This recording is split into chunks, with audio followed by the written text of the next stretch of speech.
faltarle nada más. Amén. Vamos a tener la predicación de la palabra con tema ¿habrá resurrección? ¿Habrá resurrección? Dios es Dios de vivos. Es una afirmación. Y va a estar a cargo del anciano de iglesia, Abdel Martínez Andrade.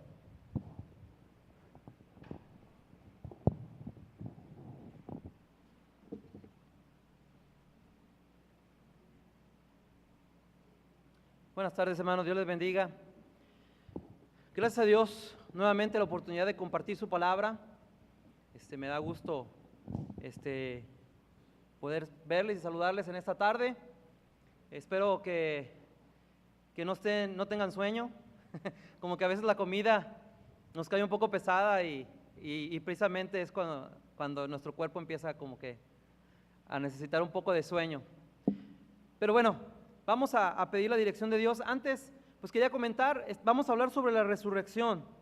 Y sin duda que uno de los más grandes y maravillosos motivos de gozo para los hijos de Dios, es decir, para nosotros que hemos sido redimidos por Jesucristo, es que después de esta vida, cuando resucitemos, es decir, o tal vez incluso antes, si es que nuestro Señor Jesucristo regresa antes de nuestra muerte, dice que seremos transformados para vivir y gozar con nuestro Señor eternamente.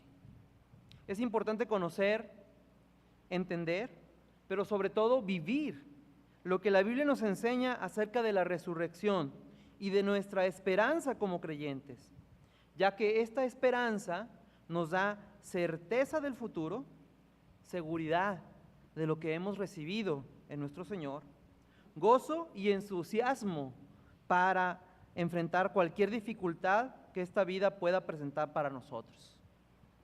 El pasaje del día de hoy nos habla precisamente de esta esperanza, este gran motivo de gozo para cada uno de nosotros. Vamos a orar. Señor Todopoderoso, gracias por la oportunidad que nos das nuevamente a mí de compartir tu palabra, Señor, pero porque nos das la oportunidad nuevamente de aprender, Señor, de acercarnos a ti, Señor, y de comprender qué es lo que tú tienes para nosotros y qué es lo que tú quieres de nuestras vidas. Te rogamos, Señor, que con tu Espíritu Santo guíes nuestro corazón, nos ilumines para poder entender, Señor, qué es lo que tú requieres de nosotros, para que lo podamos poner en práctica, Señor, y que de esta manera te agrademos. Te lo rogamos, Señor, en el nombre de nuestro Señor Jesucristo, nuestro Salvador. Amén.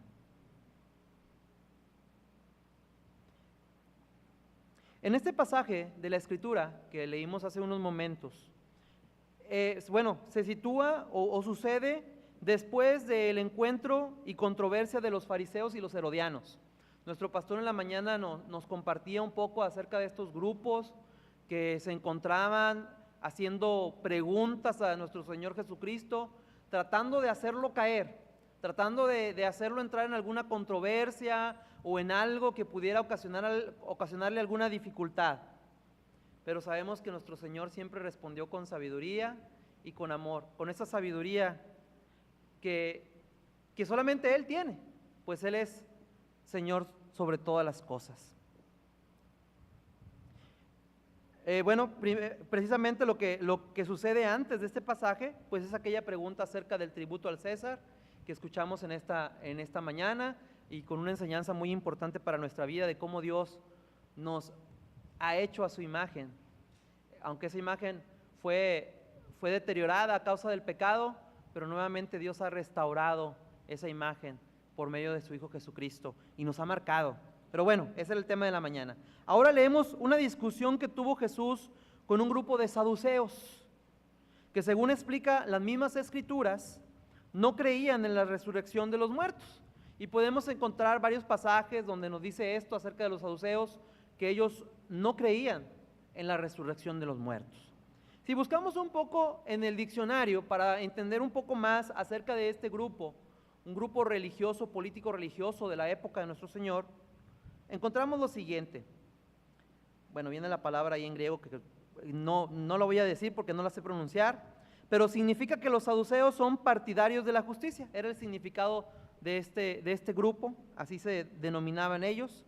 una transliteración del hebreo, que podría provenir, bueno, de ahí el verbo. Lo importante aquí es que provenía del nombre de un sumo sacerdote desde la época de David, de quien pretendían ser descendientes todos los sumos sacerdotes que vinieron después. No tenemos mucha información acerca de este grupo.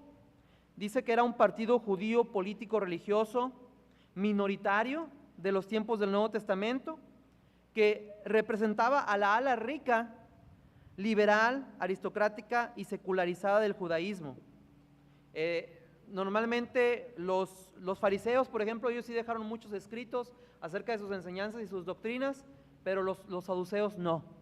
Pero bueno, se encuentran delante de nuestro Señor Jesucristo, ante este grupo, al parecer, pues representado por diferentes grupos, los saduceos, los herodianos, los fariseos, etc. Los saduceos le plantean a Jesús una situación sobre una viuda que se casa con 7 hermanos, lo que leímos hace un momento, en secuencia, ya que cada hermano muere y según la ley de Moisés, los hermanos tenían que tomarla por esposa para continuar el linaje del hermano mayor muerto. Y esto pues lo encontramos en el libro de Deuteronomio, como Moisés escribe en la ley, dice Deuteronomio 25, 5 y 6, cuando hermanos habitaren juntos y muriere alguno de ellos y no tuviere hijo, la mujer del muerto no se casará fuera con hombre extraño. Su cuñado se llegará a ella y la tomará por mujer y hará con ella parentesco. Y el primogénito que ella diere a luz sucederá en el nombre de su hermano muerto, para que el nombre de éste no sea borrado de Israel. Ahí está como estaba establecido en la ley que eso es lo que tenía que hacerse.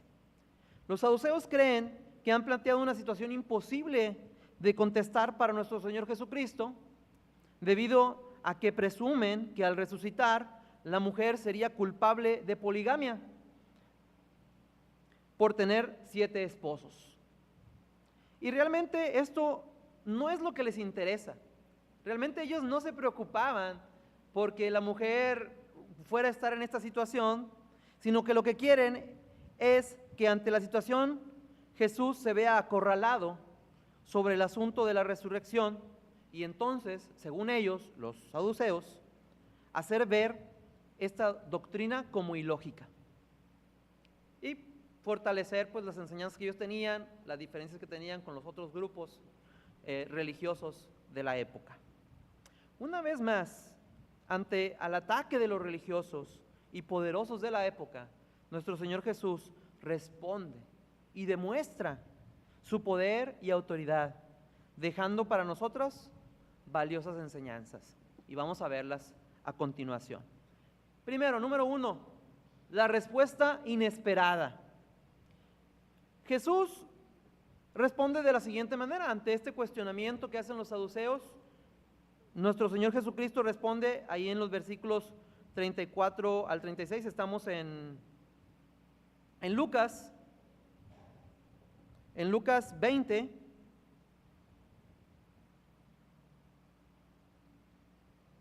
no, pero este pasaje corresponde a Marcos. Bueno, se los voy a leer.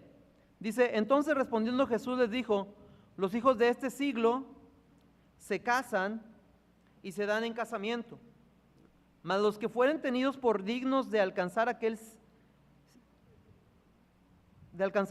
siglo y la resurrección de entre los muertos, ni se casan ni se dan en casamiento, porque no pueden ya más morir, pues son iguales a los ángeles y son hijos de Dios al ser hijos de la resurrección. Bien, con la respuesta de nuestro Señor Jesucristo nos dice varias cosas, de las cuales, bueno, yo resalto 3. Número 1, dice, después de la resurrección, las cosas no serán como son en este mundo.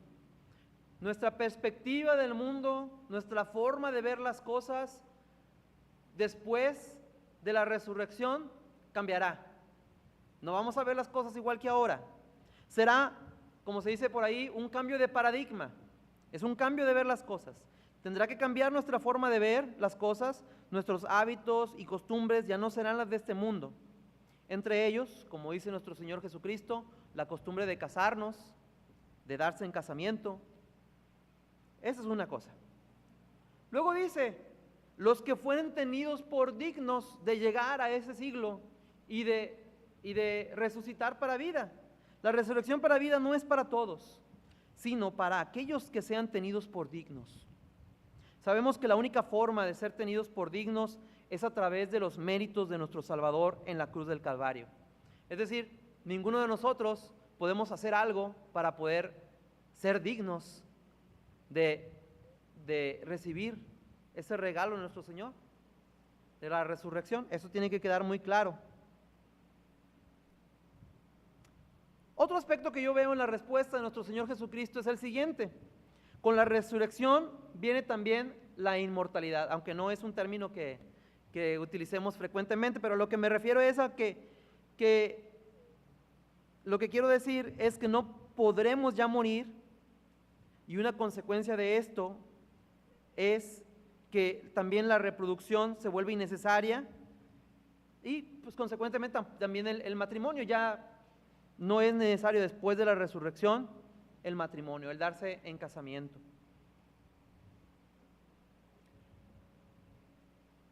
Hay que fijarnos bien y notar que el tema de la conversación de la negación, es la negación de la resurrección. Por lo menos este es el tema que proponen o que ponen a la mesa los saduceos. Es decir, que ellos dicen que Dios no tiene el poder para resucitar a los muertos. Y en realidad ellos lo hacen con sarcasmo. La pregunta que hacen es hablando de que no existe la resurrección, que no es posible. Pero como tema secundario entonces surge la falta de conocimiento de las Escrituras sobre el tema. Y lo podemos encontrar en lo que dice la palabra de Dios en Marcos 12:24. Jesús señala, les dice, ¿no erráis por esto? Porque ignoráis las Escrituras y el poder de Dios. Es decir, ante esa pregunta y la forma en la que ellos lo estaban haciendo, estaban mostrando su falta de conocimiento de la palabra de Dios. Porque la palabra de Dios nos habla de la resurrección. En el Antiguo Testamento podemos encontrar suficientes pasajes que nos hablan acerca de esa resurrección. Para probar la gloriosa realidad de la resurrección, nuestro Señor Jesucristo cita a Dios mismo cuando habló con Moisés en el Éxodo 3:6, que también lo leímos más temprano. Y qué mejor citar que a Dios Padre hablando. Y Dios Padre se presenta a sí mismo diciendo, yo soy el Dios de tu Padre. Se presenta delante de Moisés. Yo soy el Dios de tu Padre, Dios de Abraham, Dios de Isaac, Dios de Jacob. Y luego Jesús dice, añade, Dios no es Dios de muertos, sino Dios de vivos. Y esta es la parte central de nuestra reflexión el día de hoy. Incluso la hemos puesto en el título. Habrá resurrección, es una afirmación. Dios es Dios de vivos. El argumento principal y la prueba irrefutable de la resurrección son las propias palabras de nuestro Dios a Moisés desde la zarza ardiente. Él se presenta como el Dios de Abraham, el Dios de Isaac, el Dios de Jacob. Si ellos hubieran dejado de existir, como afirmaban los saduceos, que al morir dejaban de existir porque ya no había más resurrección, no tendría sentido que Dios se presentara a Moisés como su Dios. Y esto no porque estos personajes no hubieran muerto. Ellos como nosotros dejaron su vida en este mundo, pero Dios tiene poder para levantarlos de la muerte. Y esto es algo que nos debe de quedar muy claro. Dios tiene el poder para levantarnos de la muerte. ¿De dónde viene? La segunda parte de este tema es, ¿de dónde viene la idea doctrinal de la resurrección? Y vamos a ver algunos pasajes que encontramos en la palabra de Dios. El primero de ellos allá en Job. Desde los tiempos antiguos y por todo el Antiguo Testamento, aún en los tiempos de Job, se sabía del poder de Dios para levantar a los muertos. Y Job, sabemos que Job es el libro más antiguo de la Biblia, escrito inclusive antes del Pentateuco, antes de los libros que escribió Moisés, que fue instruido por Dios, ¿verdad? La cercanía y fidelidad de Job a su Creador, y lo vemos en el libro, que bueno, a veces resulta un poco complicado leer, porque está lleno de figuras literarias y es una forma muy hermosa en la que está escrito este libro, pero a veces sí puede ser un poco complicado para nosotros comprenderlo. Pero ahí podemos ver la fidelidad y la cercanía que tenía Job a su Creador. Nos habla de que le había sido revelado conocimiento de Dios, y Job nos habla acerca de la resurrección. También lo leímos más temprano. Dice ahí en Job 19:25, yo sé que mi Redentor vive y al fin se levantará sobre el polvo. Nos está hablando de la resurrección. La siguiente parte dice, el rey David también anticipó la resurrección final y se regocijó al decir, ahí en el Salmo 16, si quieren buscarlo, Salmo 16, versículos 9 al 10, y me ayudan a leerlo, por favor.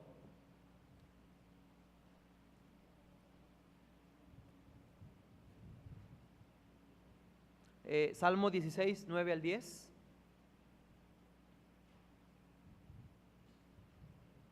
¿Lo leemos juntos? Alegróse por tanto mi corazón y se gozó mi gloria.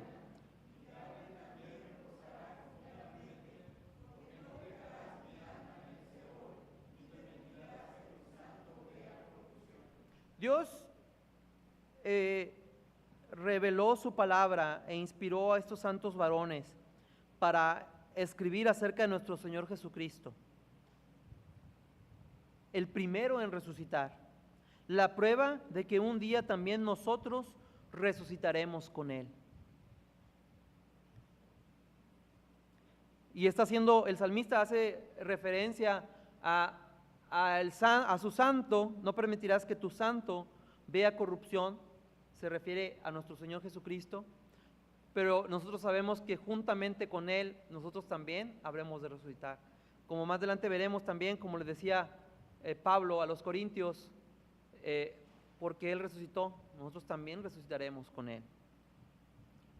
Isaías, inspirado por el Espíritu Santo, vio la resurrección de los justos y dijo en el capítulo 26, versículos 19 al 21, Isaías 26, 19 al 21.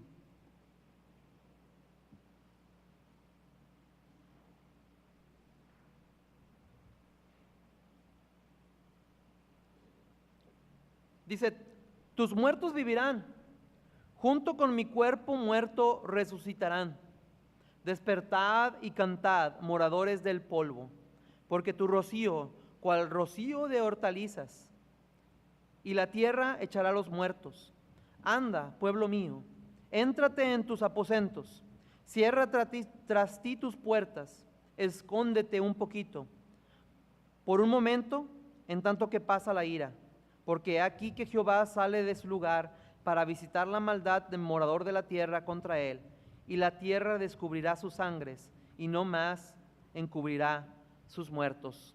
También nos está hablando acerca de la resurrección de los muertos. Y podemos encontrar más pasajes. El otro está en Daniel, donde el ángel Gabriel vio que la resurrección sucederá y se lo anticipó al profeta. Y lo encontramos en el capítulo 12, versículos del 1 al 2, Daniel 12, del 1 al 2, que dice, y en aquel tiempo se levantará Miguel, el gran príncipe que está sobre los hijos de tu pueblo, y serán tiempo de angustia, cual nunca fue después que hubo gente hasta entonces. Mas en aquel tiempo será libertado tu pueblo, todos los que se hallaren escritos en el libro, y muchos de los que duermen en el polvo de la tierra serán despertados, unos para vida eterna y otros para vergüenza y confusión perpetua. el libro de Daniel nos habla claramente acerca de la resurrección. Y no solamente de nuestro Señor Jesucristo, sino de todos aquellos que están escritos en el libro de la vida. Bueno, ya hablamos de la idea de la resurrección, que está clara la enseñanza en el Antiguo Testamento. Ahora vamos a hablar de la idea de la no resurrección. Este fue un error de aquella época y que fue muy propagado. Tan es así que incluso algunos cristianos tomaron esta idea de que no había resurrección. Algunos creen que la frase Dios no es Dios de muertos sino de vivos es prueba de que el hombre no muere realmente, sino más bien su alma sigue viviendo después de la muerte. Sin embargo, es claro que la pregunta de los saduceos reta el poder de Dios para resucitar a los muertos. La pregunta no se refiere a cuál de los hermanos muertos le pertenece la viuda mientras yace en la tumba, sino más bien después de la resurrección. Porque los saduceos suponían que la muerte es definitiva e irreversible. Citar esta conversación de Jesús y los saduceos para apoyar la idea de que el ser humano sigue vivo de alguna manera después de morir, queda fuera del contexto de la conversación de Jesús y de los saduceos. Ellos estaban diciendo y hablando claramente de la muerte del ser humano, de que la muerte es real y que realmente sucede. No podemos decir que la muerte no existe. El error de los saduceos era común en su época, y tan es así que algunos cristianos lo aceptaron. Es decir, ellos también tomaron la idea de que no había resurrección. De tal manera que fue necesario que Pablo tomara cartas en el asunto, y literalmente envió una carta frente a esto, predicando que la resurrección de los muertos es real. Y encontramos en 1 Corintios 15, del 12 al 14, lo siguiente: pero si se predica de Cristo que resucitó a los muertos, ¿cómo dicen algunos entre vosotros que no hay resurrección de los muertos? Porque si no hay resurrección de muertos, tampoco Cristo resucitó. Y si Cristo no resucitó, vana es entonces nuestra predicación y vana también es vuestra fe. Entonces, está haciendo hincapié en la importancia de la resurrección de nuestro Señor y consecuentemente la realidad de nuestra resurrección. La victoria del creyente sobre la muerte mediante la resurrección en Cristo es segura. Es segura. La transformación del cuerpo débil y frágil, como lo tenemos ahora, algunos más que otros, ¿verdad? A un cuerpo fuerte y poderoso se logra justo al regreso de Cristo con sus miles de ángeles. Ellos vienen a recoger su iglesia, y así lo presenta Pablo en su primera carta a los Corintios. Allí en el capítulo 15, versículos del 50 al 58, que yo creo que es la descripción más clara o más amplia acerca de cómo acontecerá la segunda venida de nuestro Señor. En nuestras mentes finitas, cuando hablamos de estos hechos de la segunda venida de nuestro Señor Jesucristo, surge el deseo de conocer más acerca de cómo habrá de ser, cómo habrá de acontecer todas estas cosas.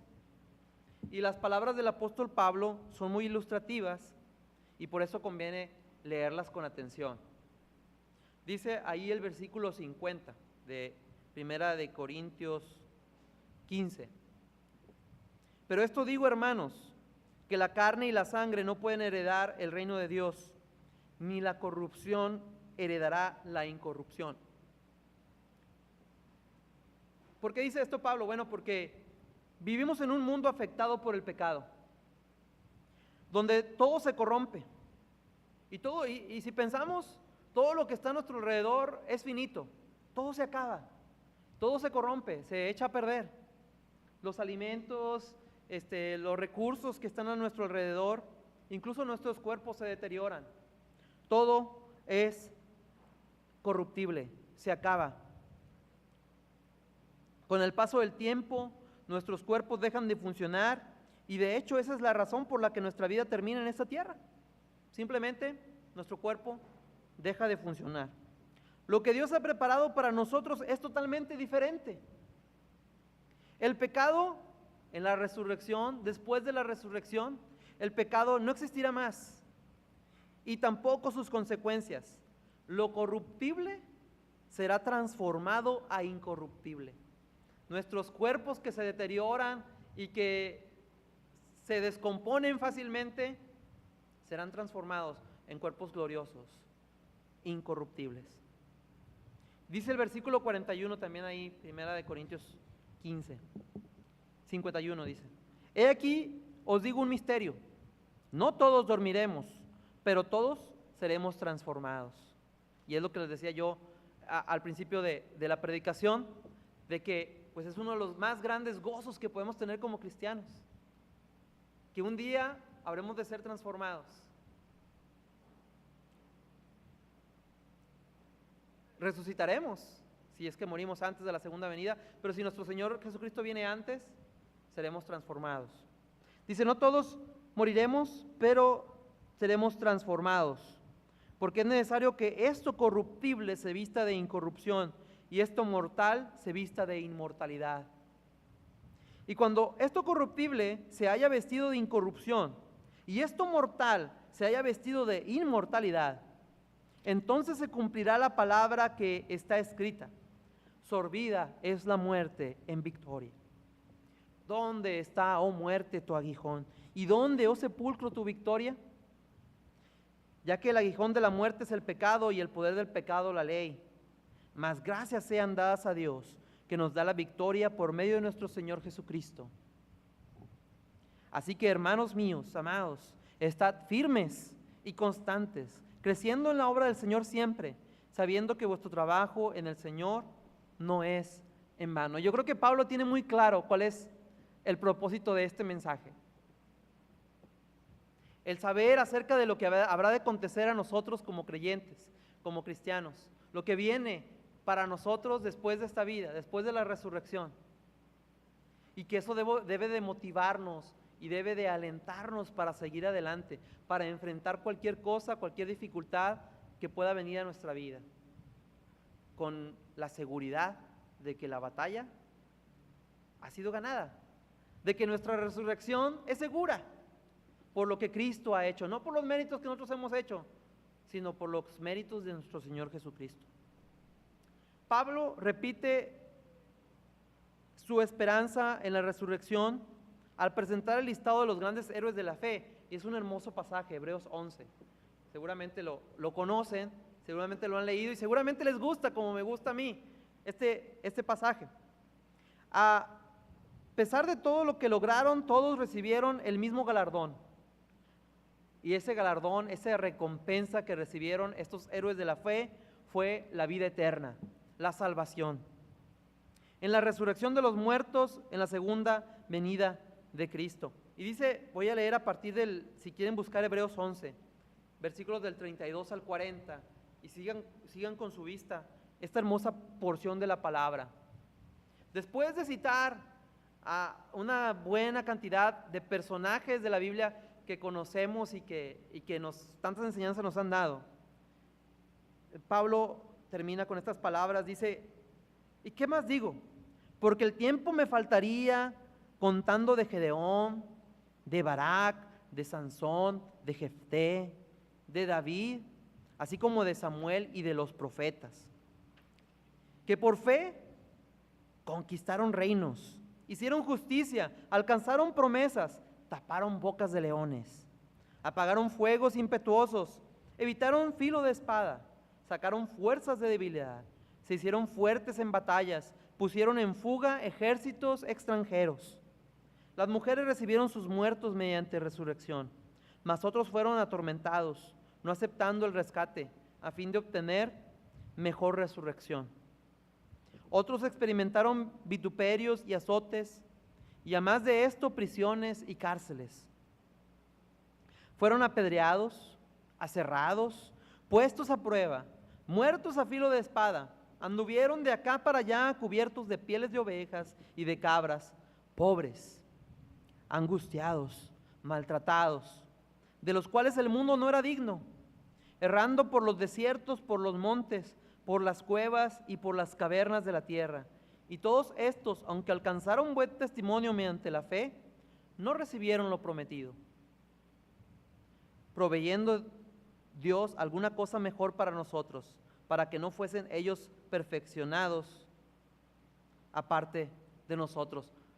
El galardón de Dios para ellos no fue mientras ellos vivieron, sino después. Y así es para nosotros, así lo ha preparado Dios. Entonces no importa la dificultad, no importa lo que venga a nuestra vida, que tengamos que enfrentar, sabemos que la recompensa la tenemos segura en nuestra resurrección. ¿Qué cosa permite que la resurrección sea una realidad?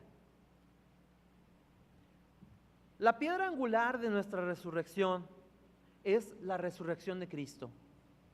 Si Cristo no resucitó, nosotros tampoco lo podríamos hacer, pues Él es la muestra, Él es nuestra salvación. Él es nuestra salvaguarda a la vida eterna.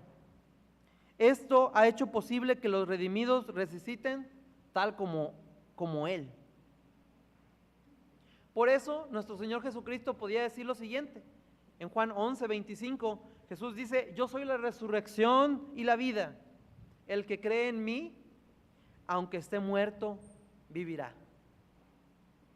También dice en Juan 5:28 y 29, dice: vendrá hora cuando todos los que están en los sepulcros oirán su voz.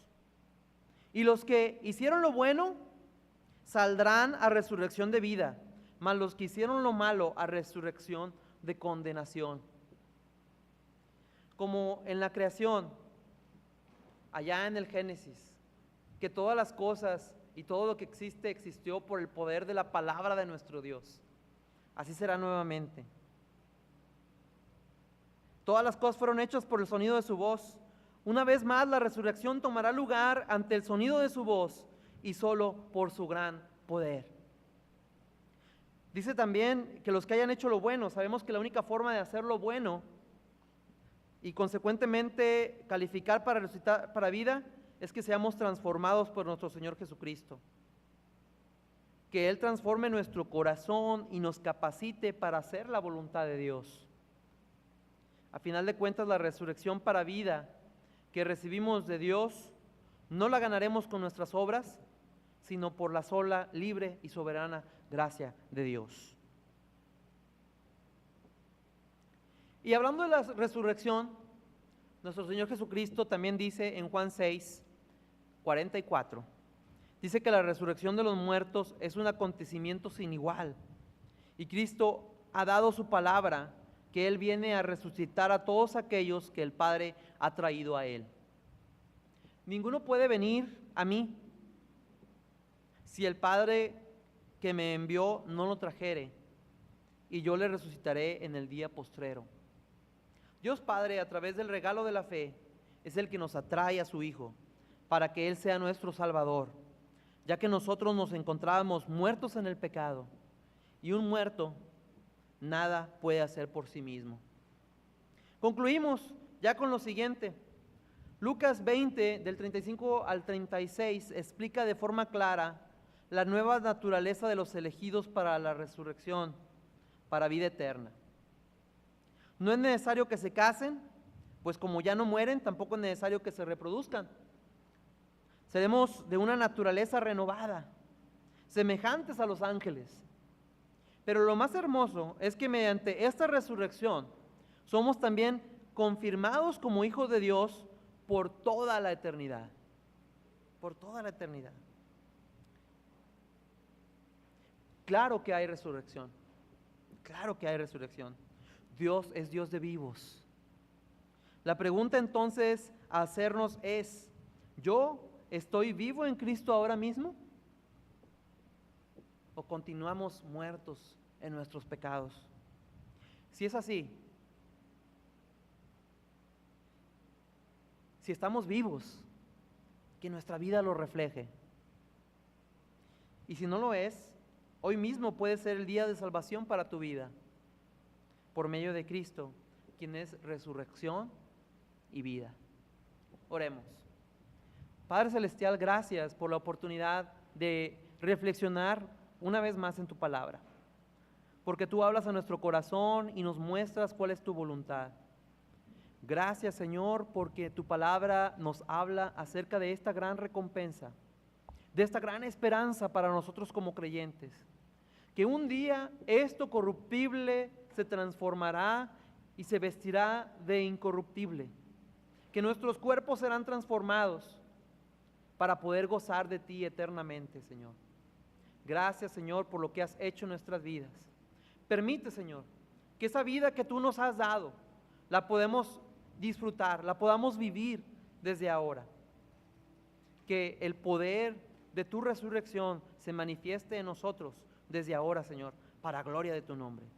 Te lo pido en nombre de Cristo Jesús. Amén.